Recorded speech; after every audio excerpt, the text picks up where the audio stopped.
नमस्कार। Contract lecture series में मैं डॉक्टर अमिताभ एजेंसी पार्ट 3 के साथ आपके सामने उपस्थित हूं। एजेंसी पार्ट 3 में चर्चा करेंगे एजेंट की ड्यूटीज की, जिन्हें सेक्शन नंबर 211 से लेकर के 221 इंडियन कॉन्ट्रैक्ट एक्ट में डिस्कस किया गया है। लेकिन यहां पर एक चीज पहले ही क्लियर कर दूं कि सेक्शन 211 से 221 में जो राइट्स बताए गए हैं, जो ड्यूटीज बताई गई हैं एजेंट की, वो एग्जॉस्टिव नहीं है। इसका मतलब कि वहां जो ड्यूटीज बताई गई हैं उसके साथ कुछ ड्यूटीज को कॉमन लॉ से भी इंपोर्ट किया गया है। तो उन सारी ड्यूटीज को मिलाते हुए 8 ड्यूटीज आपके सामने रख रहा हूं। इसका मतलब कि एजेंसी में एजेंट की 8 तरीके की जिम्मेवारियां बनती हैं। कौन कौन सी? पहली जिम्मेवारी बनती है कि प्रिंसिपल के इंस्ट्रक्शंस को फॉलो कीजिए, या जहां पर प्रिंसिपल्स का इंस्ट्रक्शन नहीं मिल रहा है वहां पर कस्टम्स को फॉलो कीजिए जो उस बिजनेस के होते हैं। और अगर आप प्रिंसिपल के इंस्ट्रक्शन फॉलो नहीं करते, कस्टम फॉलो नहीं करते और उससे नुकसान होता है प्रिंसिपल को, तो उसे आपको कंपनसेट करना पड़ेगा। नंबर 2 ड्यूटी है ड्यू डिलिजेंस का इस्तेमाल कीजिए, या जो स्किल होनी चाहिए एजेंट के रूप में काम करने के लिए वो स्किल का इस्तेमाल कीजिए। अगर वांट ऑफ द स्किल है, अगर स्किल आपके पास नहीं है और इसकी जानकारी प्रिंसिपल को नहीं है और उसके कारण नुकसान होता है, तो वो नुकसान भी कंपनसेट करेगा एजेंट। तीसरी जिम्मेवारी जो बनती है, अकाउंट रेंडर कीजिए जब भी डिमांड की जाए, ऑन डिमांड। प्रिंसिपल जब भी हिसाब किताब मांगे उसे हिसाब किताब देने की जिम्मेवारी भी एजेंट की होगी। इसे देखेंगे। इसके बाद आएगा ड्यूटी टू कम्युनिकेट। क्या कम्युनिकेट करना? जिस काम को करने के लिए आप एजेंट के रूप में आए हैं उसमें कोई परेशानी आ रही है, कोई दिक्कत आ रही है, उस दिक्कत के बारे में जानकारी कम्युनिकेट कीजिए प्रिंसिपल को, और उस पर किस तरीके से आप रिएक्ट करेंगे, रिस्पॉन्ड करेंगे, इस बारे में इंस्ट्रक्शन लीजिए प्रिंसिपल से। Next, duty to remit money. देखिए, प्रिंसिपल के लिए आप किसके लिए एजेंट बने हैं? प्रिंसिपल के लिए। किसके लिए कॉन्ट्रैक्ट कर रहे हैं? प्रिंसिपल के लिए। बिजनेस के सिलसिले में किसके लिए वर्क कर रहे हैं? प्रिंसिपल के लिए। तो कहीं से भी पैसा आए, वो पैसा किसका है? प्रिंसिपल का है। तो उसे रिमिट कीजिए, उसे दीजिए। किसको? मनी किसको देनी है? मनी देनी है प्रिंसिपल को। Next, duty not to delegate. आपको अथॉरिटी डेलीगेट की है प्रिंसिपल ने। अब आपको जो अथॉरिटी आपको मिली है, ये आप बिना प्रिंसिपल की परमिशन के किसी और को डेलीगेट नहीं करेंगे, सब एजेंट नहीं करेंगे। और अगर आपने सब एजेंट बनाया, उस सब एजेंट से अगर कोई नुकसान हुआ प्रिंसिपल को, तो उन सारे नुकसान की जिम्मेवारी आपकी बनेगी। तो यहां पर ड्यूटी कहता है ड्यूटी नॉट टू डेलीगेट। फिर आइए, कंफ्लिक्टिंग इंटरेस्ट नहीं होने चाहिए। बिजनेस में जिस काम को करने के लिए आप प्रिंसिपल की ओर से ऑथराइज किए गए हैं, उसके आपके अपने इंटरेस्ट ऐसे न हो जाएं कि प्रिंसिपल के इंटरेस्ट से ही कॉन्फ्लिक्ट करने लगे। इसका भी ध्यान देना होगा। और सबसे बड़ी जिम्मेवारी बनेगी एजेंट की कॉन्फिडेंस बिल्डिंग की, कि आपके ऊपर प्रिंसिपल का कॉन्फिडेंस होना चाहिए। इस तरीके से काम कीजिए कि प्रिंसिपल आपके ऊपर कॉन्फिडेंस बना सके, सिक्रेसी आप मेंटेन कर सके। और यहां पर भी कुछ केसेस आएंगे। तो ये कुल 8 ड्यूटीज आपके सामने डिस्कस करनी है, जो कि आती है एजेंसी पार्ट 3 में। शुरू करते हैं agency part 3, duties of an agent. अब देखिए, एक एक करके सिलसिले में समझते जाइए। 8 चीजें हैं, लेकिन 8 चीजें कॉमन सेंस से जुड़ी हुई हैं। सबसे पहले आते हैं duty to follow instructions oblique custom. पहली जो ड्यूटी बनती है, फॉलो इंस्ट्रक्शंस। इंस्ट्रक्शंस किसके? इंस्ट्रक्शंस आएंगे प्रिंसिपल के। इंस्ट्रक्शंस ऑफ प्रिंसिपल पूरा ही लिख देता हूं। प्रिंसिपल ऑब्लिक, जहां पर नहीं होगा वहां पर किसको फॉलो करना है? कस्टम्स को। किसके कस्टम्स को? जो इस बिजनेस के लिए, जिस काम के लिए आप आए हैं, उसमें जो भी कस्टम है। आप समझिए इसे। कहता है it is a duty of the agent to use all reasonable diligence in communicating with his principal and to obtaining his instruction. आप कम्युनिकेट करेंगे, इंस्ट्रक्शन लेने की जिम्मेवारी आपकी है।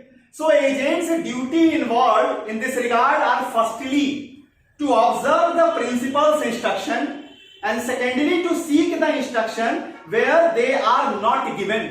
पहली जिम्मेवारी बनती है एजेंट की कि आप प्रिंसिपल से इंस्ट्रक्शन लीजिए और जहां से प्रिंसिपल ने जो इंस्ट्रक्शन दिया उसको फॉलो कीजिए। अगर प्रिंसिपल के साइड से इंस्ट्रक्शन नहीं मिल रही है तो इंस्ट्रक्शन की डिमांड कीजिए, ये आपकी जिम्मेवारी बनती है। अपना दिमाग जरूरत से ज्यादा न लगाइए, साफ साफ यहां कहना है। इसके बाद कहता है कि the instruction shall be clear, unambiguous and lawful. जो अब देखिए, अब प्रिंसिपल की ओर आ गए कि जो प्रिंसिपल जहां पर अपनी ओर से डायरेक्शन दे रहा है, इंस्ट्रक्शन दे रहा है, उसे अनएम्बिगुअस होना चाहिए, लॉफुल होना चाहिए, क्लियर होना चाहिए। क्लियर का मतलब एक्स सर्कमस्टांसेस में आपको इस बात के लिए डिनाई करना है या एक्सेप्ट करना है। ब्रिटानिया 50-50 वाला अगर कोई यहां पर आपको इंस्ट्रक्शन दिया जाए तो वो इंस्ट्रक्शन वैलिड इंस्ट्रक्शन के रूप में नहीं माना जाएगा। आगे आइए, if there is no instruction in detail, अगर मान लीजिए कोई इंस्ट्रक्शन दे ही नहीं रहा है प्रिंसिपल, फिर आप क्या करेंगे? Then the agent has to follow the commercial customs and the trade practices. पहली बात क्या कहता है? जो इंस्ट्रक्शन दिया गया है प्रिंसिपल की ओर से उसे फॉलो कीजिए। नहीं दे रहा है, पूछिए, माई बाप बताओ क्या करना है, कैसे करना है। फिर भी कुछ नहीं कह रहा है तो आप उस कस्टम को फॉलो कर लीजिए जो उस प्रैक्टिस में चलती है, जो उस बिजनेस ट्रेड में काम कर रही है। अगर आपने इंस्ट्रक्शन को फॉलो नहीं किया या ट्रेड में जो ट्रेंड है, ट्रेड का जो प्रैक्टिस है उसको फॉलो नहीं किया और उसके कारण अगर प्रिंसिपल को नुकसान हुआ तो उस नुकसान की भरपाई कौन करेगा? आप ही करेंगे सरकार। एजेंट बने हैं, कमीशन मिलेगा, तो जब कमीशन लेंगे तो नुकसान कौन भरेगा? आप ही भरेंगे। तो इसलिए सबसे बेहतर होता है कि जो इंस्ट्रक्शन प्रिंसिपल दे उसका पालन कीजिए। नहीं दे रहा है, डिटेल में पूछिए, बताओ सरकार क्या करना है, कैसे करना है। और अगर फिर भी ना पता चले तो जिस बिजनेस में आपको एजेंट के रूप में आप सामने आए हैं, जिस ट्रांजैक्शन को करने के लिए आए हैं, उसमें जो कॉमन प्रैक्टिसेस जो चल रही हैं उसको फॉलो कर लीजिए। इस पर एक इंपॉर्टेंट केस आती है सोलोमन वर्सेस ब्रूकर की। अब देखिए, सोलोमन वर्सेस ब्रूकर में क्या हुआ था? ब्रूकर एजेंट बना था प्रॉपर्टी को सेल करने के लिए। प्रॉपर्टी को सेल करने के लिए ब्रूकर एजेंट बना। जिस प्रॉपर्टी को इन्होंने सेल किया, मार्केट वैल्यू से कम पर इन्होंने सेल कर दिया। इनको चाहिए ये था, प्रॉपर्टी का एक सेल करने का एक तरीका है, एक प्रैक्टिस है कि सबसे पहले आप मार्केट रेट पता करते हैं कि मार्केट रेट उस प्रॉपर्टी का चल कितना रहा है, कौन कौन से फैक्टर्स ऐसे हैं जो उस प्राइस को नीचे ला रहे हैं और कौन से फैक्टर्स ऐसे होंगे जो उस प्राइस को बूस्ट कर देंगे। ब्रूकर साहब ने क्या किया? ये हड़बड़ी में थे, इन्होंने प्रॉपर्टी को अंडर वैल्यू पर ही बेच दिया। जितना नुकसान हुआ प्रिंसिपल को, उसके लिए इन्हें जिम्मेदार ठहराया गया। तो इसलिए एज ए एजेंट आपकी सबसे पैरामाउंट जो ड्यूटी बनती है वो बनती है कि जो इंस्ट्रक्शन है प्रिंसिपल का उसे फॉलो कीजिए। नहीं है तो पूछिए, फिर भी नहीं कह रहा है तो कस्टम्स को फॉलो कीजिए जो उस प्रैक्टिस में, जो उस बिजनेस ट्रेड में चल रही है। नंबर सेकंड ड्यूटी आते हैं, use due diligence oblique skill. Use due diligence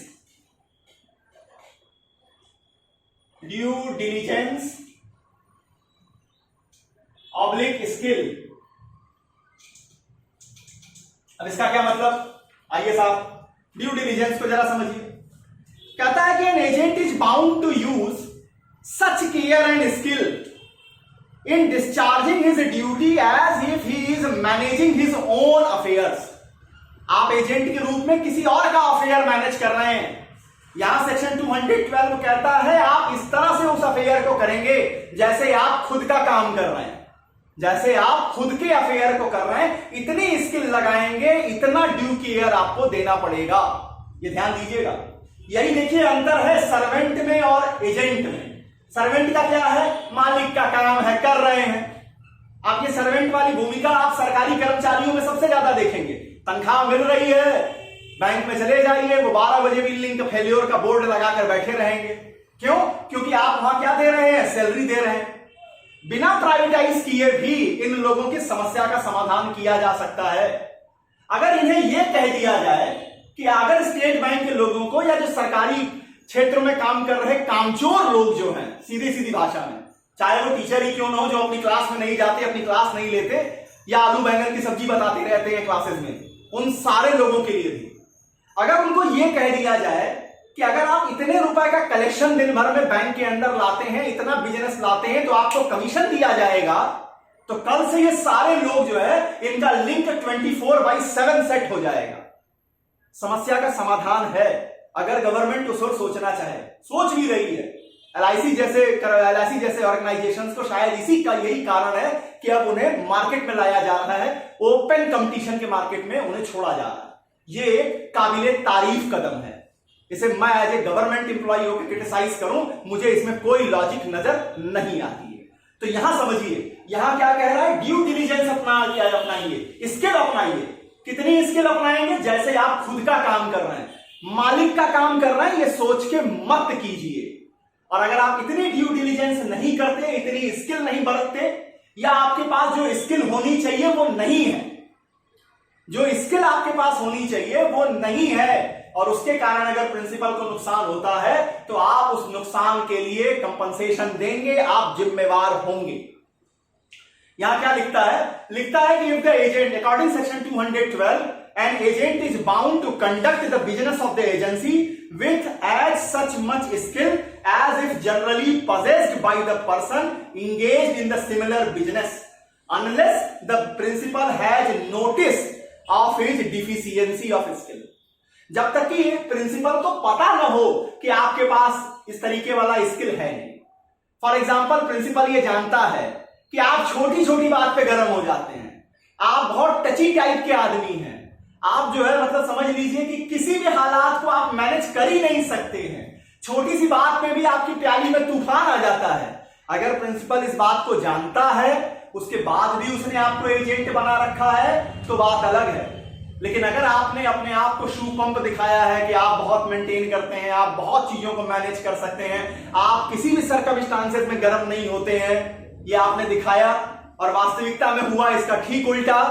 आपकी छोटे बाप की इस तुनक मिजाजी के कारण प्रिंसिपल का नुकसान हो गया, तो वहां कंपनसेशन देने के लिए आप लायबल हो जाएंगे। आइए अब आगे आते हैं। बात उठती है कि किस डिग्री की कंपिटेंसी होनी चाहिए। तो देखिए, यहां कोई स्पेसिफिक कंपिटेंसी की बात नहीं कर रहा है। डिग्री की कंपिटेंसी क्या होगी, ये fact and circumstances of the case पे डिपेंड करेगी। जैसे अब अगर मैं टीचिंग की बात करूं, जिस प्रोफेशन का हूं उस प्रोफेशन की बात करता हूं। अगर इस प्रोफेशन की बात करूं as a university teacher, as a college teacher, मैं किसी भी बच्चे को कैरियर दे सकता हूं, प्रिपरेशन करा सकता हूं, आपको एज ए जुडिशियल ऑफिसर खड़ा कर सकता हूं, आपको एज ए टीचर खड़ा कर सकता हूं, लेकिन मैं आपको एक अच्छा इंसान नहीं बना सकता। I am sorry. ये अच्छा इंसान बनाने वाली जो पैरामाउंट ड्यूटी बनती है, ये हमारे प्राइमरी के टीचर्स की बनती है। और सच्चाई है, जिन्हें प्राइमरी के टीचर बेस्ट मिल गए, उन्होंने अपनी जिंदगी में एक्सेल कर लिया। अगर आज मैं इस जगह पे खड़ा हूं तो इसमें कहीं ना कहीं मेरे गांव के उस टीचर का बहुत बड़ा योगदान है, जिसने मुझे सवैया डेढ़ा पौना याद करवाया और यह समझने के लिए समझाया कि जिंदगी में बेटे हमेशा याद रखना, लाइफ एक अलग तरीके से पढ़ी जाती है, डिग्री एक अलग तरीके से पढ़ी जाती है। और ये मैंने उनसे सीखा कि डिग्रियों का नॉलेज से कोई लेना देना नहीं होता है, ज्ञान का डिग्री से कोई संबंध नहीं है। तो ये सच्चाई है कि being as a university teacher, मैं किसी भी व्यक्ति को, किसी भी बच्चे को जो थोड़ा भी अपने कैरियर के बारे में समझना चाहता है, उसे कैरियर दे सकता हूं, और कई लोगों को दे भी पाया हूं। ईश्वर की ब्लेसिंग से, मां बाप के आशीर्वाद से वहां तक वो लोग पहुंचे भी हैं। लेकिन मैं किसी भी व्यक्ति को, किसी भी स्टूडेंट को एक अच्छा सिटीजन नहीं बना सकता। क्यों? क्योंकि जब तक वो स्टूडेंट मेरे सामने आता है, यूनिवर्सिटी के लेवल पे आता है, अब उसके अंदर रिफॉर्मेशन के चांसेस नहीं होते। वो जो कच्ची मिट्टी होती है वो गढ़ चुकी होती है, और इसे गढ़ने की जिम्मेवारी प्राइमरी के टीचर्स की बनती है। इसलिए सबसे ज्यादा अगर एजुकेशन में कहीं फोकस किए जाने की जरूरत है तो वो यूनिवर्सिटी टीचिंग नहीं है, वो प्राइमरी टीचिंग होनी चाहिए। आइए साहब वापस अपनी बात पे कि ड्यू डिलिजेंस और स्किल, किस लेवल की स्किल डिपेंड करेगी फैक्ट और सर्कमस्टांसेस ऑफ द केस के ऊपर। इसके लिए आप एक सेट कह लीजिए कि पैरामीटर आप सेट नहीं कर सकते। अब आइए नंबर थर्ड।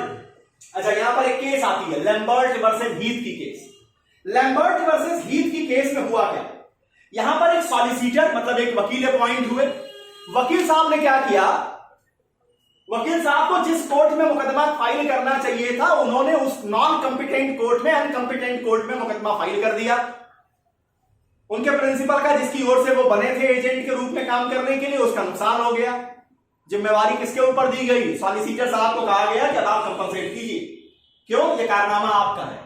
इस पर एक जोक भी मैंने कहीं पढ़ा कि एक चिड़ियाघर में एक जेल में जो है वो बच्चों को घुमाने के लिए टीचर लेके जाती हैं, तो बताती है कि ये रेप की है, ये मर्डर की है, ये की है, ये की है, ऑफेंस की है, इस कारण से यहां पर है। और लास्ट में एक बंदे के पास पहुंचती है तो एक बच्ची ने पूछा कि इस अंकल ने क्या किया? तो अंकल ने उठ के कहा कि मैंने एक बिना पढ़ा लिखा वकील कर लिया था, जिसके कारण यहां पर हूं। तो शायद ऐसी ही कुछ केस है लैम्बर्ट वर्सेस हीथ की। यहां जिन्होंने मुकदमा फाइल किया उनको खुद ही पता नहीं कि कौन सी कोर्ट कंपिटेंट होती है। तो नॉन कंपिटेंट कोर्ट में आप केस लेके जाएंगे तो निश्चित है प्रिंसिपल का, जिसकी ओर से आप आ रहे हैं, उसका नुकसान करेंगे। नुकसान करेंगे तो कंपनसेशन भी आप ही को भी अर्न करना पड़ेगा। अब आइए, render account on demand. Account submit कीजिए जब डिमांड की जाए। होना क्या चाहिए? होना चाहिए विदाउट डिमांड। भाई जिसकी ओर से आप काम कर रहे हैं वो क्यों डिमांड करे? बिना डिमांड के अपनी बात रख दीजिए ना कि इतना पैसा आया, ये चीजें आई, तो ज्यादा मजा है। लेकिन फिर भी यहां ड्यूटी कहता है render account, section number 213। Under section 213 an agent is bound to render proper accounts to the principal on demand. इसके बाद कहता है agent is bound to keep his money separate from the money of principal. सबसे बड़ी क्या चीज है? अपने पैसे को, अपने धन को प्रिंसिपल के धन से अलग रखिए।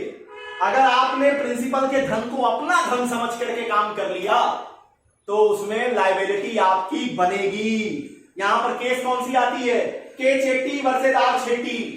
के शेट्टी वर्सेस आर शेट्टी के मुकदमे में एजेंट ने थर्ड पर्सन को प्रिंसिपल का धन अपना धन मान करके उधार दे दिया और वो डूब गया।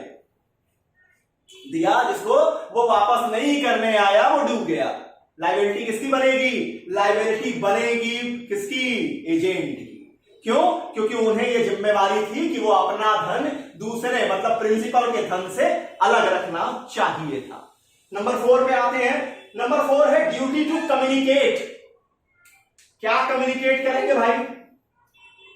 Duty to communicate. कम्युनिकेट कीजिए अगर कोई परेशानी आ रही है, कोई दिक्कत आ रही है, कहीं आपको कुछ समझना है, किसी पचड़े में फंस रहे हैं तो कम्युनिकेट कीजिए प्रिंसिपल को। अब क्या कहता है? According section 214 an agent is required to use all diligence in communicating with his principal in case of he is facing difficulty and obtaining his instruction. Difficulty आ रही है, बताइए प्रिंसिपल को कि क्या डिफिकल्टी है, उसका इंस्ट्रक्शन लीजिए। Whenever there is some doubt or difficulty, the principal has to act, the agent has to act according to the wishes of principal. अगर किसी जगह पे आपको समझ में नहीं आ रहा है, डाउट है, अगर किसी जगह पे डिफिकल्टी आ रही है, प्रिंसिपल के इंस्ट्रक्शन लीजिए और आप इंस्ट्रक्शन फॉलो करने के लिए वैसे भी बाउंड है, इसलिए उसके इंस्ट्रक्शन ले लीजिए, वहां पर आप सेफ रहेंगे। अब इसके बाद आते हैं ड्यूटी टू रिमिट मनी। पैसा किसका है? पैसा है प्रिंसिपल का। तो क्या कीजिए? उसको हैंडओवर कीजिए। Section number 218। Under section 218 an agent is bound to pay all sums, सारा पैसा received by him on behalf of the principal.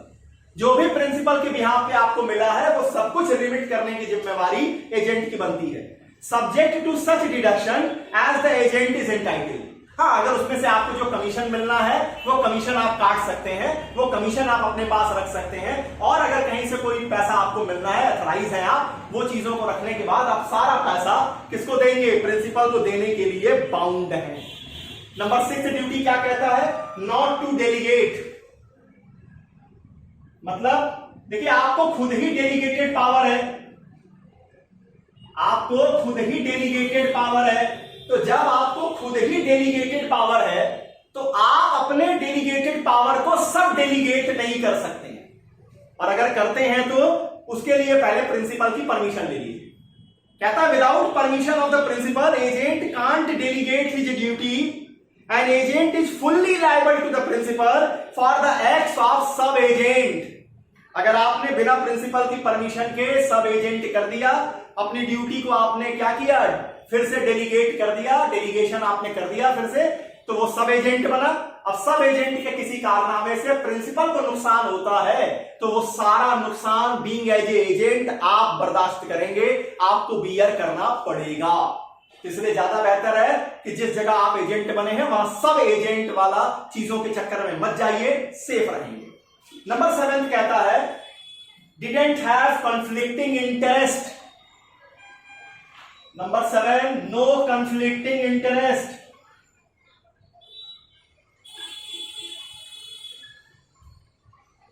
क्या इसका मतलब, जिस बिजनेस को करने के लिए आप एक्स की ओर से एजेंट के रूप में आए हैं, ऐसे मत काम कीजिए कि आपके और प्रिंसिपल के ही इंटरेस्ट एक दूसरे के कॉन्ट्राडिक्टरी खड़े हो जाए।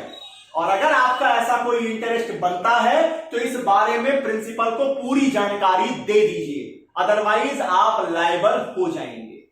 क्या लिखता है, in common law the agent has an fiduciary relation. Common law का कहना है कि एजेंट एक फिड्यूशियरी रिलेशन होता है जिस पर प्रिंसिपल विश्वास करता है, with the principle which compels him not to involve himself in a position where his duty to the principal can conflict with his own interest or duty to any other principal। मतलब जहां आपके interest और principal के interest clash करने लगे, ऐसा कोई कारनामा मत कीजिए, ये जिम्मेवारी बनती है एजेंट की। While acting an agent is bound to disclose his interest in the transaction if any। अगर उस ट्रांजैक्शन में आपका कोई इंटरेस्ट है तो उसको डिस्क्लोज कर दीजिए प्रिंसिपल को। और लास्ट बनता है, जो 8वीं ड्यूटी है, क्या करने के लिए, बनाइए कॉन्फिडेंस, मेंटेन द कॉन्फिडेंस। आप किस रिश्ते में आ रहे हैं, एजेंट। एजेंट का मतलब फिड्यूशियरी रिलेशन कहना है इंग्लिश लॉ का। तो क्या मतलब है, पूरे फिड्यूशियरी रिलेशन, चाहे किसी भी फिड्यूशियरी रिलेशन में आ जाइए, वो तभी तक कायम रहती है जब तक आप बनाते हैं कॉन्फिडेंस। तो मेंटेन द कॉन्फिडेंस।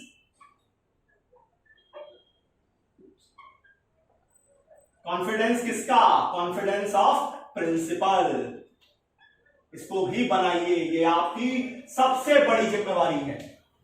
क्या कहता है, agent must be trustworthy towards principal if he uses information otherwise.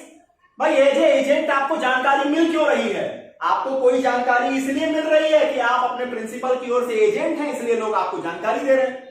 उस जानकारी का आप बेजा इस्तेमाल कर रहे हैं, गलत इस्तेमाल कर रहे हैं, तो फिर वहां पर आप लायबल हो जाएंगे, आपको जिम्मेवार होना होगा।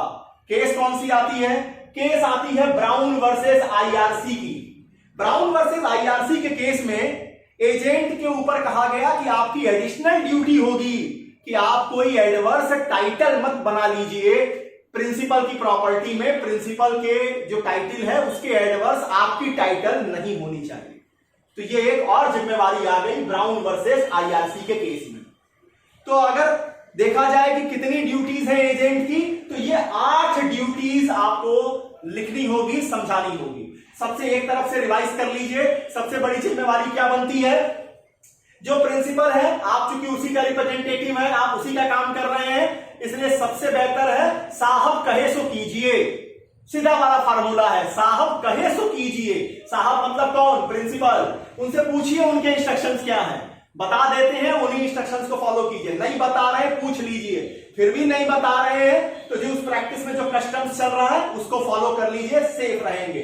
फिर कहता है कि जिस काम को करने के लिए उतरे हैं, जितनी स्किल चाहिए, जितनी ड्यू डिलीजेंस, कितने स्तर के निभाएंगे, ये समझ के कि आप अपना काम कर रहे हैं, इतना ड्यू डिलीजेंस, इतना केयर, इतना सीरियस होकर के, इतने स्किल के साथ काम कीजिए। नंबर 3 कहता है अकाउंट दीजिए, जब डिमांड किया जाए अकाउंट दीजिए। लॉ कहता है ऑन डिमांड, पर्सनली मैं कहता हूं विदाउट डिमांड। कोई डिमांड की जरूरत नहीं है, आप अकाउंट को बताइए कि क्या आपके पास कितना पैसा है, कितना एक्सपेंडिचर है, क्या आपके पास बचा है। जो बचा है उसे रिमिट कर दीजिए। कम्युनिकेट कब कीजिए, जब आपको कोई डिफिकल्टी आ रही है, डाउट आ रहा है, तो आप प्रिंसिपल को ये डाउट, ये डिफिकल्टी बताइए और उससे कहिए कि आप इंस्ट्रक्शन दीजिए कि मैं कैसे एक्ट करूं। वहां पर आप सेफ रहेंगे एज ए एजेंट। फिर आते हैं नॉट टू डेलीगेट। आपको पावर खुद ही डेलीगेटेड है, इसको प्लीज सब एजेंट के रूप में किसी और को डेलीगेट मत कीजिए, अदरवाइज सब एजेंट के द्वारा होने वाले हर नुकसान के लिए 100% आपकी जिम्मेवारी बनेगी, 100% आप लायबल हो जाएंगे। नेक्स्ट कहता है नो कन्फ्लिक्टिंग इंटरेस्ट। इस तरीके से कोई काम मत कीजिए कि प्रिंसिपल के इंटरेस्ट के अगेंस्ट में आपके इंटरेस्ट क्लैश करने लगे। और लास्ट में कहता है कॉन्फिडेंस बिल्ड कीजिए, क्योंकि ये पूरा रिश्ता ही फिड्यूशियरी रिश्ता है, विश्वास के ऊपर खड़ा है। और इसमें केस आ जाती है ब्राउन वर्सेस आईआरसी की, जो कहता है कि आप एडवर्स टाइटल भी मत बनाइए प्रिंसिपल से। इतनी बातें हैं एजेंसी पार्ट 3 में ड्यूटीज ऑफ एजेंट के रूप में। एजेंसी पार्ट 4 के रूप में आपके सामने लेके आएंगे rights of an agent. Agent के क्या क्या राइट्स होते हैं। तो एजेंट को दो जगह पे राइट मिलेगा, एक प्रिंसिपल के खिलाफ भी राइट मिलेगा और कुछ राइट उसे प्रॉपर्टी के खिलाफ भी मिलेंगे। तो क्या होंगे ये राइट्स, इसको लेकर अगले लेक्चर में आपके सामने उपस्थित होगा। तब तक के लिए बहुत बहुत धन्यवाद। नमस्कार।